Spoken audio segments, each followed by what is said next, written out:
ذكرنا شيخي أن الله تعالى لا حد له ولا ضد له ولا ند له، فما معنى الله أكبر أو الله العظيم؟ أي الله أكبر من كل كبير قدرا، ليس حدا ومساحة وحجما. Artinya Allah Subhanahu wa Ta'ala adalah zat yang paling besar derajat serta kedudukannya.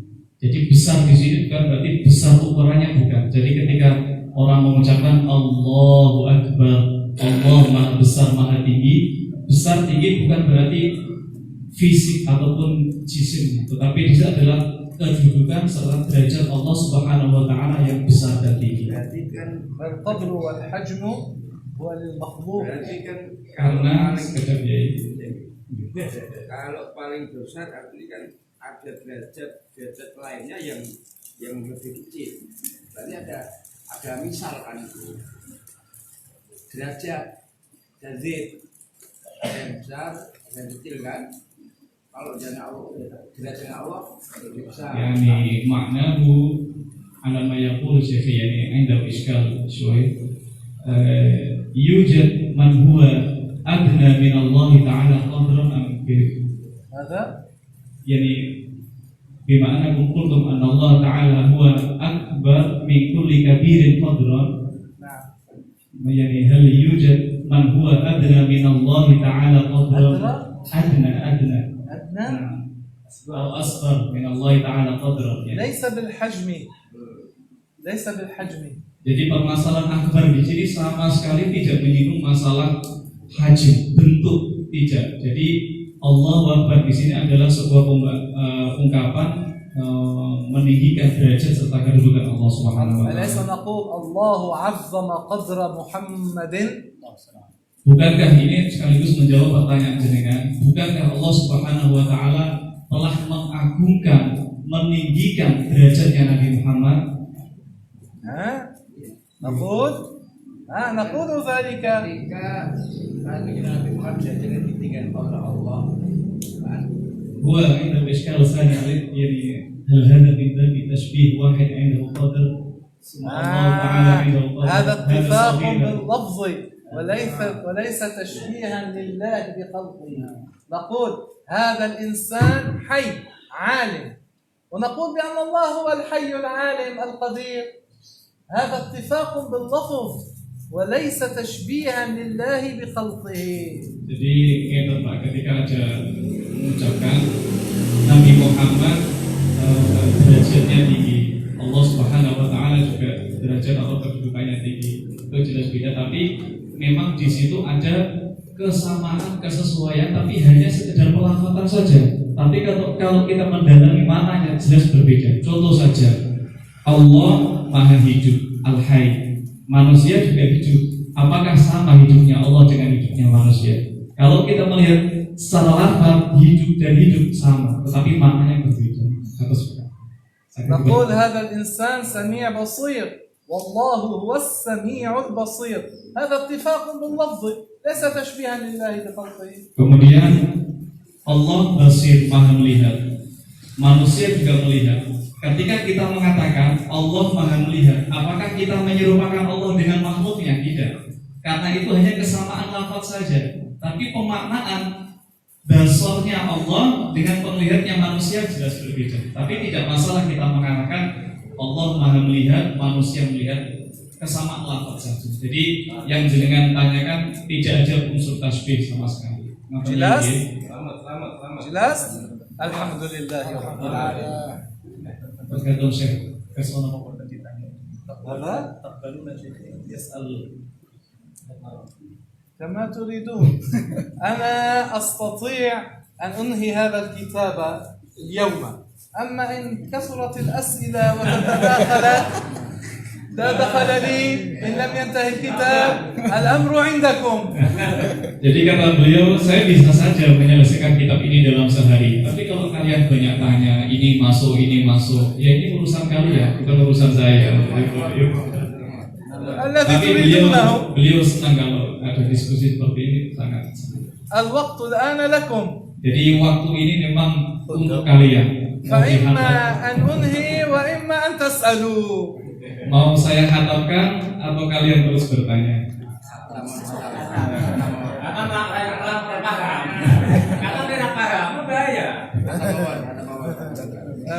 إن شئتم الآن خذوا الأساس المعاني وفك الألفاظ وما هي معاني ألفاظ الفقه الأكبر. Kata beliau, saran dari beliau, yang penting saat ini adalah kalian mengambil intisari makna daripada perkataan Imam Abu Hanifah dalam Al-Fiqhul Akbar. أما الشروحات والتوسع يعني قد الله ييسر لنا وقتا آخر ونتوسع. Adapun penjelasan-penjelasan yang panjang lebar, semoga Allah memberikan kesempatan lain mendapatkan penjelasan tersebut.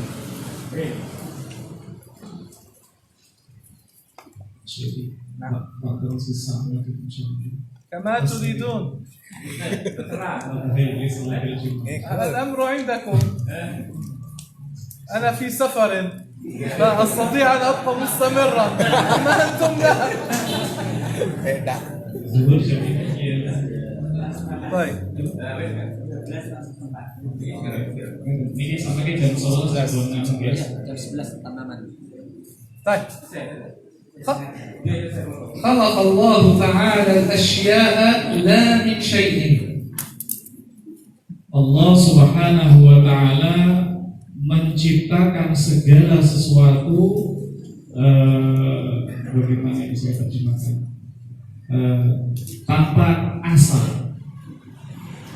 يعني الله أخرج أصل الأشياء من العدم لا من شيء. Artinya apa? Allah Subhanahu wa taala menciptakan segala sesuatu dari tidak ada menjadi ada. معناه أخرج الله الماء من العدم من غير أصل سبق. Artinya Allah Subhanahu wa taala menciptakan air dari tidak ada menjadi ada tanpa bahan baku. Ini bahasa. وأما ما بعد الماء فكل الأشياء خلقها الله من أصل هو الماء.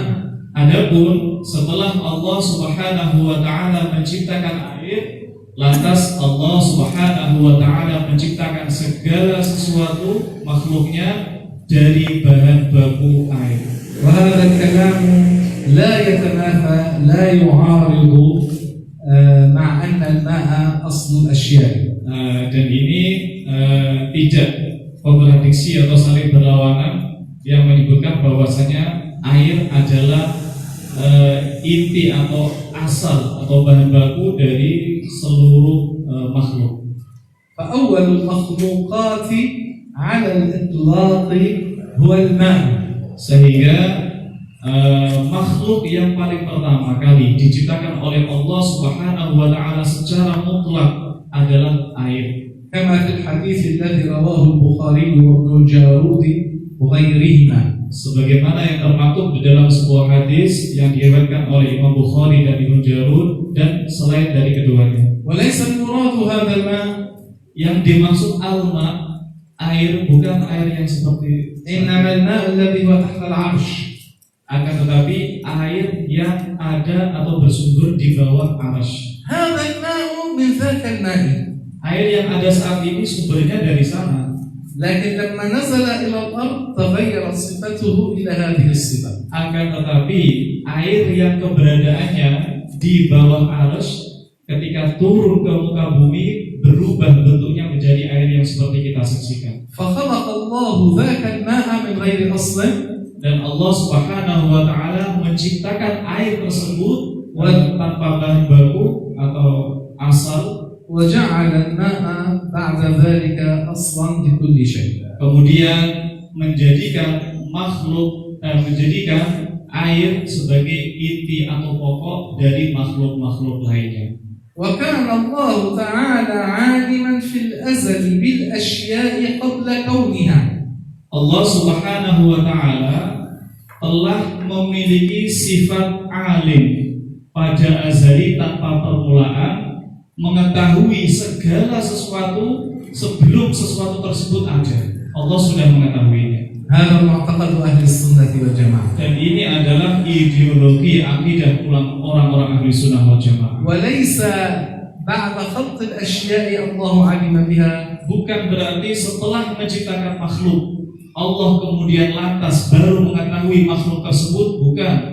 بل الله يعلم كل ما كان وكل ما يكون وكل ما لا يكون أن لو كان كيف كان يكون. Dan Allah Subhanahu wa taala mengetahui perkara yang sudah ada, perkara yang sedang ada, bahkan perkara yang tidak ada. Bagaimana kondisinya jika perkara tersebut ada, Allah Subhanahu wa taala mengetahui.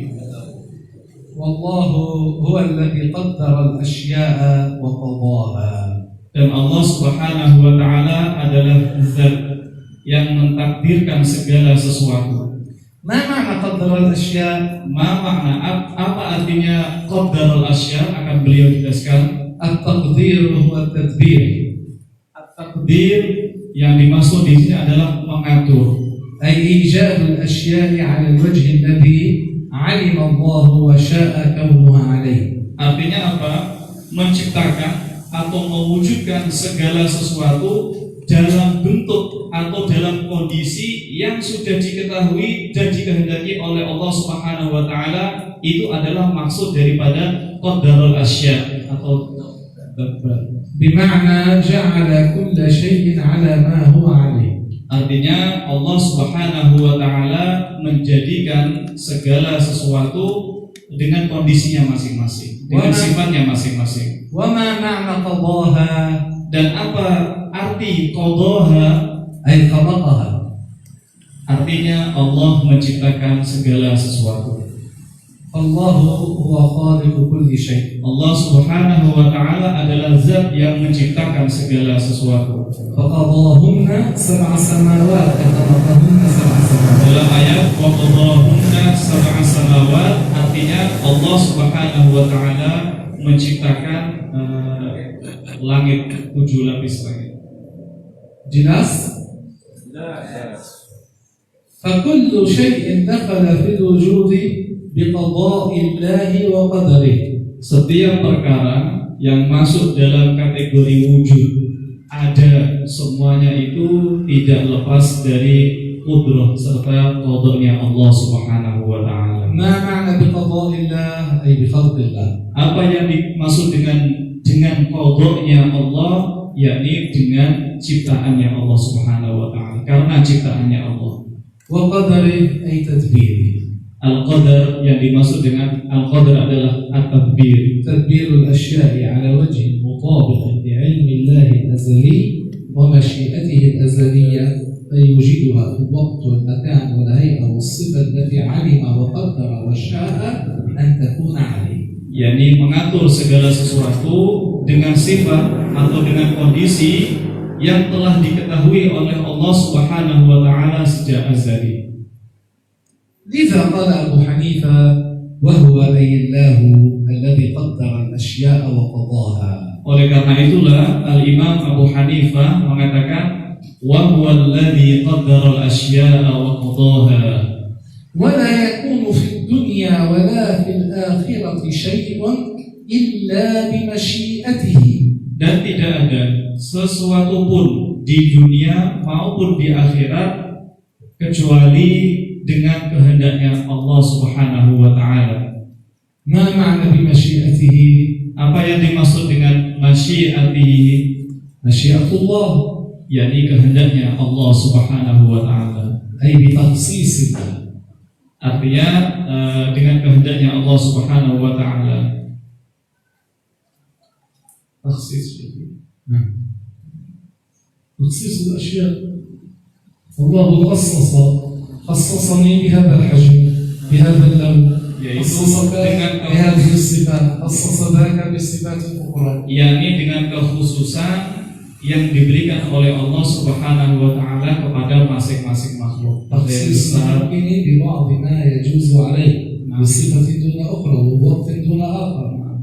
Yaitu Allah Subhanahu wa taala memberikan kekhususan atau ciri khas kepada satu makhluk, tidak untuk makhluk yang lain, begitu sebaliknya. Ada yang tinggi, besar, kecil, itu adalah yang dimaksud dengan masyiah atau kehendaknya Allah Subhanahu wa taala, atau dalam bahasa tauhid juga disebut dengan taksis. Wa ilmihi, dan tidak terjadi perkara di dunia ataupun di akhirat kecuali dengan ilmunya Allah. dan Allah alimun bi kulli syai'. Karena Allah Subhanahu wa taala Maha mengetahui segala sesuatu. Alimun bil asya'i qabla husuliha. Mengetahui segala sesuatu sebelum terjadi.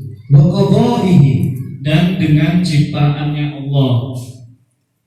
ma ma'na wa qada'ihi ay khalqihi. Yang dimaksud dengan qada di sini adalah al-khalqu. Al-qada'u khalqu wa qadahunna sab'a samawat ay khalaqahunna sab'a samawat. Qadanya Allah Subhanahu wa taala adalah khalqu atau sifat menciptanya Allah Subhanahu wa taala. Wal khalqu wallahu khalquhu bi ikhrajihi min al-'adami. Artinya menciptakan segala sesuatu dari tidak ada menjadi ada, itu adalah qadanya Allah Subhanahu wa taala. Wa qadarihi, Dan tidak terjadi kecuali dengan qadarnya Allah, ay taqdirihi ay tadbirihi. yaitu dengan qadar atau bisa dibahasakan dengan at-taqdir atau at-tadbir, Maha mengatur. Wa katbihi fil lawhil mahfuz. Dan sudah ditulis oleh Allah Subhanahu wa taala di dalam Lauhil Mahfuz. Awal al-makhluqat 'ala al-itlaq wal ma'. Makhluk pertama kali yang diciptakan oleh Allah Subhanahu wa taala secara mutlak adalah air. Thani makhluq wal 'arsh. Kemudian makhluk kedua yang diciptakan oleh Allah setelah air adalah arsy. Thumma khalaqa Allah ta'ala al-qalam al-a'la. Kemudian setelah air arsy, Allah Subhanahu wa taala menciptakan al-qalam. Thumma khalaqa Allah al-lawh al-mahfuz. Kemudian yang keempat, Allah Subhanahu wa taala menciptakan al-lauhil mahfuz. Thumma amara Allah al-qalam an yaktuba. Kemudian Allah Subhanahu wa taala memerintahkan al-qalam untuk menulis. Fakataba fi al-dhikri ay fi al-lawh al-mahfuz kull shay'. Kemudian qalam ini menulis di atas Lauhil Mahfuz tentang segala sesuatu yang akan terjadi. وبعد الفراغ من الكتابة في اللوح المحفوظ ب50,000 عام خلق الله السماوات والأرض. Kemudian setelah proses tersebut 50,000 Nah, 50.000 tahun Allah Subhanahu wa taala menciptakan bumi. لذا قال أبو حنيفة وكتبه في اللوح المحفوظ. Oleh karena itulah Al-Imam Abu Hanifah mengatakan wa katbihi fil lauhil mahfuz, مأخوذ من قول النبي وكتب في الذكر كل شيء. Ibarat ini, redaksi ini sebenarnya dikutip dari perkataan Nabi Muhammad SAW yang berbunyi wa kataba fi dzikri kulli syai' ثم خلق السماوات. tsumma khalaqas samawati, yang artinya Allah Subhanahu wa taala memerintahkan al-qalam untuk menulis segala sesuatu yang akan terjadi, menulis di atas Al-Lauhil Mahfuz. Setelah itu 50.000 tahun kemudian Allah Subhanahu wa taala menciptakan bumi. ولكن كتبه بالوصف لا بالحكم. Akan tetapi menulisnya itu dengan wasaf, bukan dengan al-hukm. يعني كتب في اللوح المحفوظ على وجه الوصف أنه ستكون الأشياء على وفق القضاء لا على وجه الأمر بأنه ليكن. Artinya al-qalam ini menulis di atas Al-Lauhil Mahfuz bahwasanya akan terjadi hal seperti ini, seperti ini, seperti ini, dan seterusnya. Bukan berarti memerintahkan supaya terjadilah ini, dan lain sebagainya. Jadi al-qalam ini menulis di atas Lauhil Mahfuz tentang apa saja rangkaian-rangkaian yang akan terjadi. Itu diceritakan semuanya di dalam Lauhil Mahfuz. Tetapi perintah untuk terjadi itu adalah Allah Subhanahu wa taala. والقضاء والقدر والمشيئة صفاته في الأزل بلا كيف. Sifat al-qadha, al-qadar dan al-masyiah, maknanya semuanya sudah dijelaskan oleh beliau, adalah sifat-sifatnya Allah Subhanahu wa ta'ala yang ada tanpa permulaan, tidak seperti sifatnya makhluk. إن لاحظتم مرت صفات التي يجب على كل مكلف معرفتها في الكلام. Jika kalian memperhatikan, telah kita lewati, telah kita baca beberapa sifat yang wajib diketahui oleh setiap orang-orang mukallaf. يعلم الله تعالى المعدوم في حال عدمه معدوما. Allah Subhanahu wa ta'ala mengetahui perkara-perkara yang tidak ada ketika dalam kondisi dia tidak ada. لأن الله عالم بكل شيء كل مكان وكل ما يكون وكل ما لا يكون. Perkara yang ma'dum, perkara yang tidak ada, tidak wujud, itu Allah Subhanahu wa ta'ala mengetahui. ويعلم أنه كيف يكون إذا أوجده. Dan perkara yang tidak ada tadi Allah Subhanahu wa ta'ala mengetahui. Dan Allah Subhanahu wa ta'ala juga mengetahui bagaimana kondisi atau sifatnya perkara tersebut jika ada. Saya difahami ya. ويعلم الله تعالى الموجود في حال وجوده موجودا. Allah Subhanahu wa ta'ala, ini kebalikan dari tadi, yaitu Allah Subhanahu wa ta'ala mengetahui perkara-perkara yang wujud, yang ada dalam kondisi ketika dia ada. ويعلم أنه كيف يكون فناؤه. Dan Allah Subhanahu wa ta'ala juga mengetahui perkara yang wujud tersebut jika fana, jika tidak ada, kondisinya seperti apa, Allah Subhanahu wa ta'ala juga mengetahui. ويعلم الله تعالى القائم في حال قيامه قائما. Dan Allah Subhanahu wa ta'ala mengetahui seseorang yang dalam kondisi berdiri. وإذا قعد علمه قاعدا في حال قعوده من غير أن يتغير علمه. Dan ketika orang tersebut, orang yang berdiri tersebut duduk, Allah Subhanahu wa ta'ala juga mengetahui bagaimana kondisi duduknya seperti apa, tanpa ilmunya Allah Subhanahu wa ta'ala mengalami perubahan.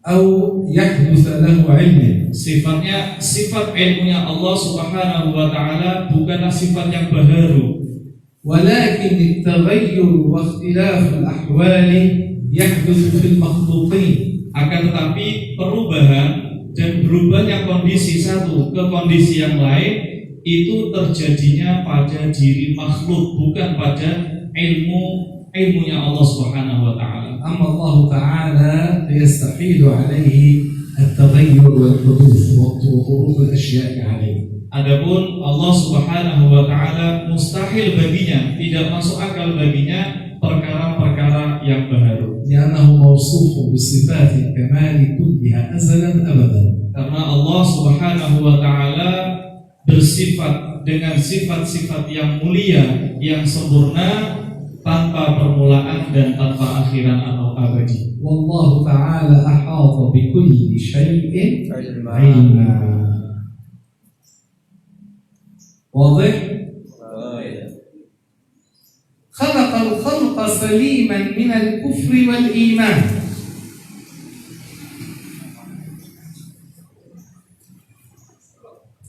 يعني الله تعالى خلق الخلق خاليا من تصور الإيمان ومن تصور الكفر. Allah Subhanahu wa ta'ala menciptakan makhluk, ya, menciptakan makhluk tanpa makhluk ini membayangkan tentang makna kekufuran dan keimanan. Jadi masih dalam fitrahnya.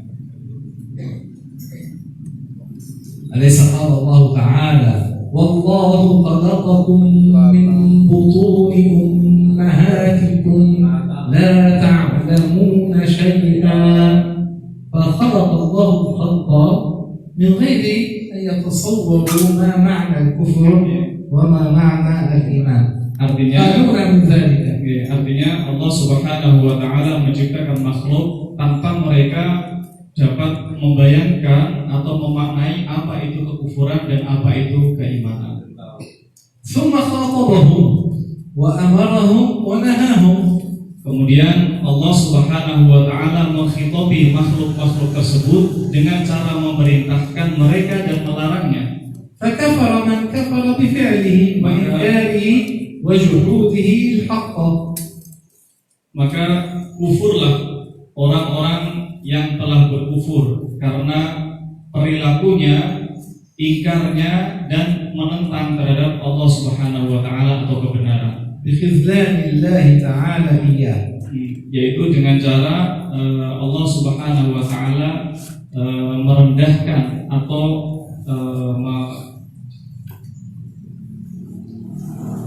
merendahkan mereka.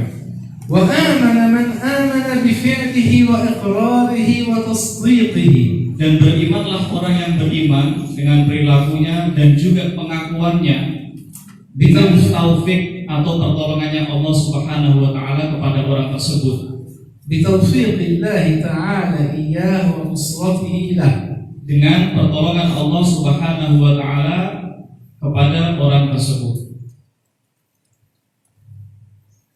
أخرج ذرية آدم عليه السلام من صلبه على صور الذر. Kemudian Allah Subhanahu wa taala menciptakan keturunan Nabi Adam alaihi salam dari as-sulb, tulang, dalam bentuk بعد أن نزل آدم إلى الأرض هو والسيدة حواء.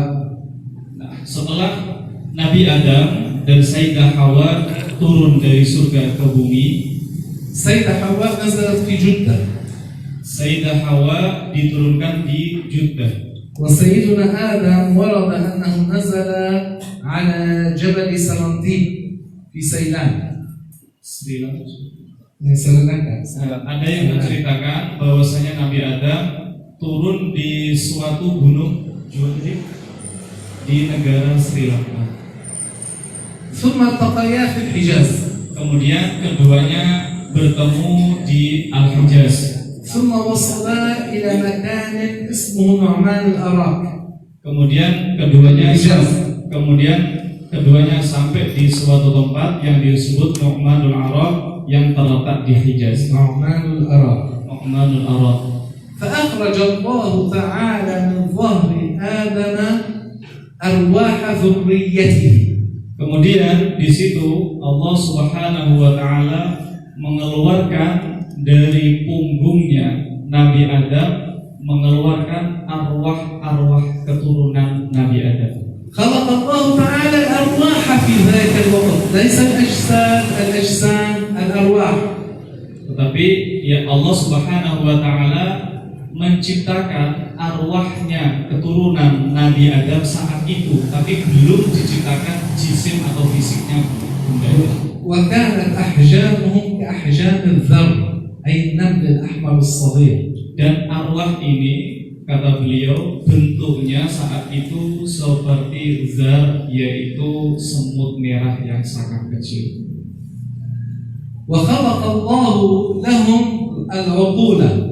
Kemudian Allah Subhanahu wa taala menciptakan akal bagi mereka ini. وخاطبهم الله عز وجل. Kemudian Allah Subhanahu wa taala menghitobi mereka, memerintahkan, melarang mereka. وكان هناك عهدان. Kemudian saat itu ada dua perjanjian. عام وخاص بالأنبياء. عام لكل البشر وخاص بالأنبياء. Yang pertama umum untuk seluruh manusia dan yang satu khusus bagi para nabi saja. العهد الأول ألست بربكم قالوا بلى لا إله لنا غيره. Kemudian pertanyaan atau al-ahd yang pertama yaitu alastu birabbikum yang artinya bukankah aku ini Tuhan kalian? Jawabannya bala. فكل الأرواح شهدت في ذاك اليوم أنه لا إله إلا الله. Sehingga ini pertanyaan tadi umum dalam arti seluruh arwah yang ada saat itu ditanya oleh Allah Subhanahu wa taala, alastu birabbikum. Jawabannya bala, seluruh arwah yang ada mengakui bahwasanya Allah Subhanahu wa taala adalah Tuhan. هذا هو العهد العام. Ini adalah al-ahdul am, yaitu ahad yang umum. أما العهد الخاص بالأنبياء أنهم أدركوا محمدا أن ينصروه ويتبعوه.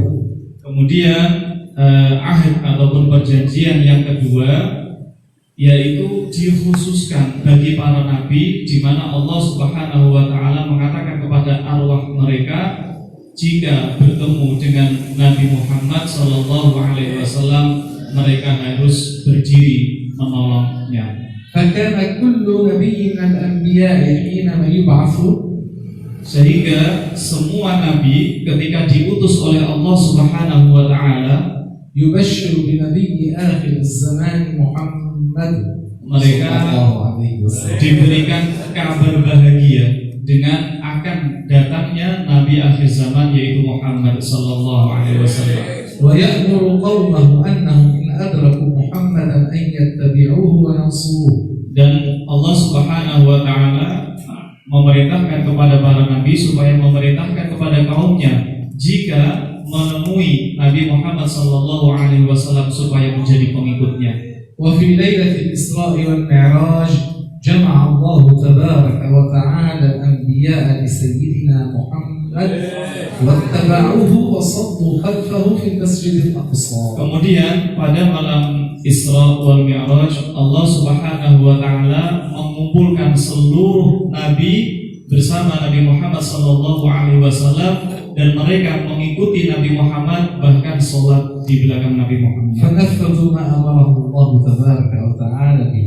Artinya para nabi benar-benar merealisasikan atau menuruti apa yang telah diperintahkan oleh Allah Subhanahu wa taala. بعد العهد الله تعالى جمع الأرواح في مستودع يسمى مستودع الروح. Kemudian setelah adanya ahad, pertanyaan atau perjanjian tadi, Allah Subhanahu wa taala lantas mengumpulkan ruh-ruh tersebut di dalam, kalau mustauda itu seperti gudang, kalau bahasa di dalam gudang yang untuk menyimpan arwah. ولما سئل النبي عن خلق البشر. Kemudian ketika Nabi Muhammad sallallahu alaihi wasallam ditanya tentang terciptanya manusia, قال الصادق المصدوق صلى الله عليه وسلم beliau menjawab, يجمع أحدكم في بطن أمه 40 يوما نطفة. salah satu dari kalian dikumpulkan di dalam rahim atau perut ibu kalian dalam tempo 40 hari berupa air mani. ثم يكون علقة مثل ذلك 40 يوم أخرى. Kemudian berubah pada 40 hari kedua menjadi gumpalan darah. ثم يكون مضغة مثل ذلك 40 يوم أخرى. Kemudian 40 hari ketiga berubah menjadi gumpalan daging. 120 يوما 4 أشهر. 20 hari atau 4 bulan. ثم يرسل إليه الملك. Kemudian Allah Subhanahu wa taala mengutus malaikat kepada ruh atau kepada jabang bayi tersebut. فينفخ فيه الروح. Kemudian malaikat tersebut meniupkan ruh untuk si jabang bayi. يعني يؤتى بروح هذا الإنسان من مستودع الأرواح والملك يدخل تلك الروح في بطن في رحم تلك المرأة. Artinya apa? Malaikat ini setelah diperintahkan oleh Allah Subhanahu wa taala mengambil salah satu ruh yang disimpan di dalam gudang, والمرأة لا تشعر. kemudian dimasukkan ke dalam perut ibu, dan si ibu perempuan tersebut sama sekali tidak merasa. فيقول الملك أي رب ما قصة هذا الروح أذكر أم أنثى؟ Sehingga perempuan tersebut pun merasa kebingungan atau bertanya-tanya bagaimana kelanjutannya, laki-laki atau perempuan. فيؤمر بالنظر في اللوح المحفوظ. Malaikat tadi ya. Kemudian Saya ulangi lagi, afwan. فإن قيل له ذكر الملك يكون بقرب المرأة يدخل يديه إلى رحم المرأة ويصوره ذكرا. Ya, saya ulangi tadi, saya salah sedikit. Malaikat ini setelah meniupkan ruh untuk jabang bayi, dia bertanya-tanya, ini nanti laki-laki atau perempuan? Kemudian diperintahkan oleh Allah Subhanahu wa Ta'ala untuk melihat atau mengintip isi lauhil mahfuz, apakah si jabang bayi ini laki-laki atau perempuan. Jika laki-laki atau perempuan tadi, maka malaikat tersebut memasukkan tangannya ke rahim perempuan dan memulai untuk membentuk laki-laki ataukah perempuan. وإن قيل له أنثى يصورها أنثى. Dan jika diperintahkan oleh Allah Subhanahu wa Ta'ala, perempuan akan dibuat perempuan. والملك جسم لطيف المرأة لا تشعر به. Dan malaikat adalah jisim yang sangat lembut sekali, di mana perempuan tersebut sama sekali tidak merasa, tidak terasa. ثم يؤمر بأربع كلمات. Kemudian diperintahkan 4 kalimat. لكتب رزقه وأجله وعمله وشقي أم سعيد. Malaikat tersebut diperintahkan oleh Allah Subhanahu wa Ta'ala untuk menulis 4 perkara untuk si jabang bayi tentang rizki. يأخذ الملك ذلك من اللوح المحفوظ. Nah, tentang rizkinya, tentang ajalnya, apakah dia akan menjadi orang yang beruntung atau rugi, semuanya sudah ditulis oleh para malaikat. Dan 4 perkara tersebut diambil oleh malaikat dari lauhil mahfuz. وعندما تدخل الروح إلى الجسد ينسى ذاك العهد القديم. Kemudian ketika ruh ini masuk ke dalam jasad, maka ruh ini lupa terhadap pertanyaan atau perjanjian yang pernah dilakukan saat itu. فلما يولد لا يعلم شيئا. Sehingga ketika jabang bayi ini dilahirkan, dia tidak mengingat apapun sama sekali apa yang pernah terjadi pada ruh. ثم يعلم أشياء. Kemudian diajarkan tentang sesuatu, الإيمان الكفر وغير ذلك.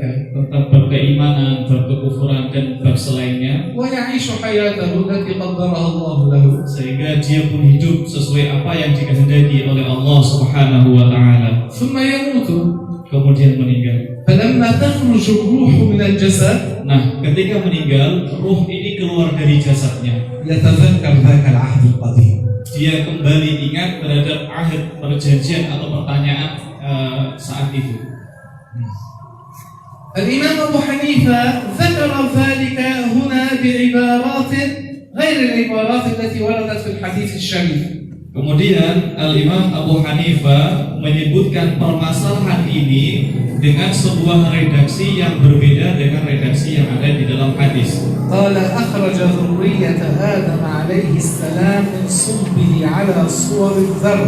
Mengatakan bahwasanya Allah Subhanahu wa Ta'ala menciptakan atau mengeluarkan keturunan Nabi Adam dari tubuhnya Nabi Adam dalam bentuk zar atau semut kecil yang merah. فجعل لهم عقلا. Kemudian Allah Subhanahu wa Ta'ala menciptakan akal bagi mereka. فخاطبهم وأمرهم بالإيمان ونهاهم عن الكفر.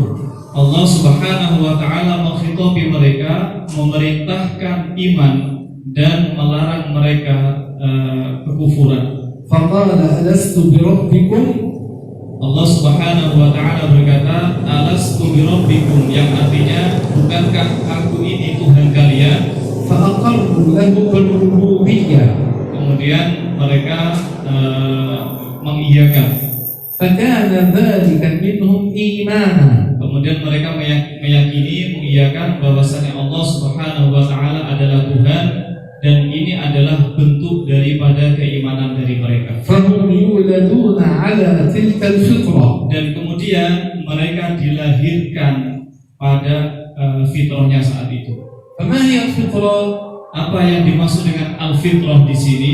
أي العهد القديم الذي أخذه الله تعالى على أرواح ذرية ابن آدم في يوم ألست.